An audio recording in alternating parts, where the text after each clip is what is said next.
Salut à tous, vous l'avez sûrement entendu, la France s'engage dans le confinement. Pour contenir l'épidémie de coronavirus, on va tous devoir passer quelques semaines chez nous sans sortir. Tout ça, ça va nous permettre de sauver des dizaines ou des centaines de milliers de vies. Et à l'écoute de cette rumeur de confinement, on a plein d'amis ici à Paris, plein de potes qui décident de quitter la ville, d'aller dans leur maison de campagne, chez leur tata, chez leur tonton ou on ne sait pas où. Pourquoi? Pas du tout pour sauver leur peau, puisqu'ils sont souvent jeunes et ne risquent quasiment rien, mais simplement parce que ça les emmerde, ça les embarrasse de passer le confinement en ville et qu'ils ont envie d'un peu de soleil et de profiter de la campagne. Ce comportement, quitter les villes par confort, il est proprement irresponsable. Soit vous avez pas bien compris ce qu'est ce virus et ce qu'est cette épidémie. Et dans ce cas-là, pas de souci, dans cette vidéo, on va vous expliquer pourquoi cette décision est une connerie. Mais si vous comprenez ce qu'est le virus et comment il fonctionne, alors cette décision, c'est vraiment de la merde. Ceux qui partent aujourd'hui ou demain des grandes villes, des grands foyers où il y a beaucoup de contaminés, pour aller dans des plus petits villages ou des plus petits endroits, ils auront vraiment des morts sur la conscience. Même si vous n'avez pas l'impression d'être malade aujourd'hui, quitter la ville, aller à la campagne, ça peut faire de vous le mec ou la nana qui va amener le coronavirus dans un village, dans une vallée ou dans un coin où il n'y était pas jusqu'à présent.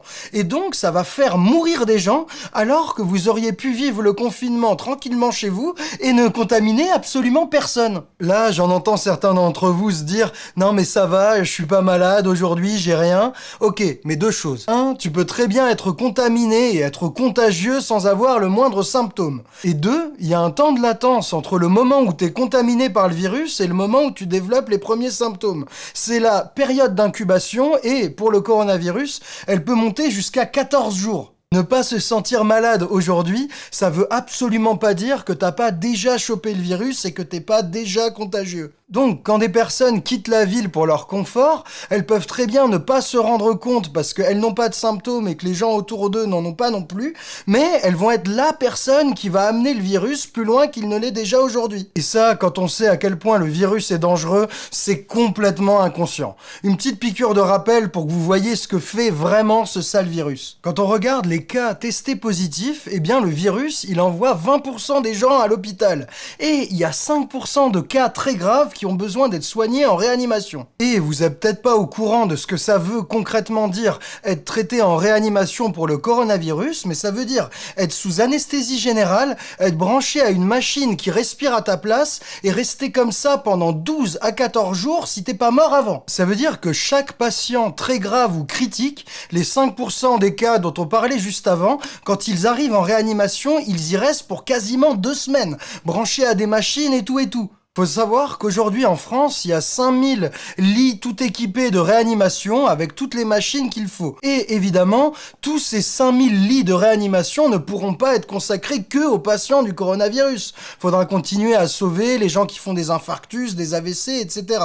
Ça veut dire que avec l'épidémie, nos 5000 machines de réanimation, ils vont rapidement pas suffire si chacun reste 14 jours branché. Bien sûr, les hôpitaux vont tout faire pour se réorganiser, en poussant un peu, en ramenant des lits de chirurgie, en mettant à disposition les salles de réveil. Ils vont peut-être un peu faire augmenter ce chiffre des 5000, mais ils vont pas faire des miracles. Dans quelques jours ou dans quelques semaines, et ça, tous les spécialistes le prédisent, on va devoir refuser des gens en réanimation. Et ça, c'est grave, hein, ça veut dire qu'on va devoir dire « toi tu vis et toi tu meurs ». Cette situation dramatique, elle est déjà en cours en Italie du Nord et elle commence à arriver aujourd'hui dans le Haut-Rhin. Donc, ce coronavirus, c'est du sérieux. On s'en rend peut-être pas compte aujourd'hui, mais dans 15 jours, vous verrez, tout le monde saura que ce truc tue et est extrêmement dangereux. Bref, casser le confinement parce que bou, j'ai pas envie de rester 3 semaines dans mon appartement, c'est risquer de mettre un gros coup d'accélérateur à l'épidémie. Si vous me croyez pas, réfléchissez.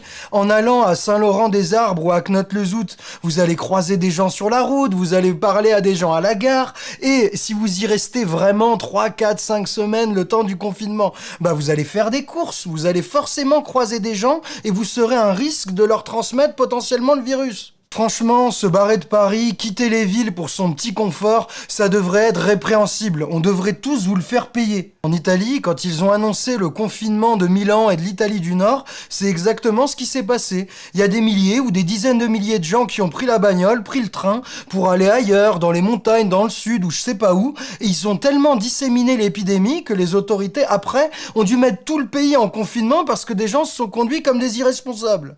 On n'est vraiment pas obligé de faire les mêmes erreurs. Donc, tous les Parisiens, tous les Strasbourgeois, tous ceux qui s'apprêtent à quitter leur ville à Paris ou dans le Grand Est pour passer le confinement au soleil, mais reprenez vos esprits. Ne soyez pas le mec égoïste qui va amener le virus plus loin qu'il ne l'était déjà. Si l'idée de vous barrer vous a traversé l'esprit, franchement, on vous comprend, on vous juge pas. Mais maintenant, vous en mesurez les conséquences. Et si, malgré ça, vous décidez de partir et de prendre la route, eh bien, faudra vous regarder en face. Faudra arriver à regarder votre reflet dans le miroir quand vous verrez les médecins refuser des gens en réanimation et les laisser mourir. Bref, restez chez vous, ne risquez rien, matez des vidéos, réapprenez à lire des livres ou à faire des activités créatives et partagez cette vidéo parce que si vous connaissez des gens à qui ça a traversé l'esprit de prendre la route, de prendre le train pour amener le virus ailleurs, c'est le moment de les avertir pour qu'ils ne fassent pas cette erreur monumentale. D'ailleurs, nous, on va faire pas mal de vidéos sur le coronavirus, on compte informer au maximum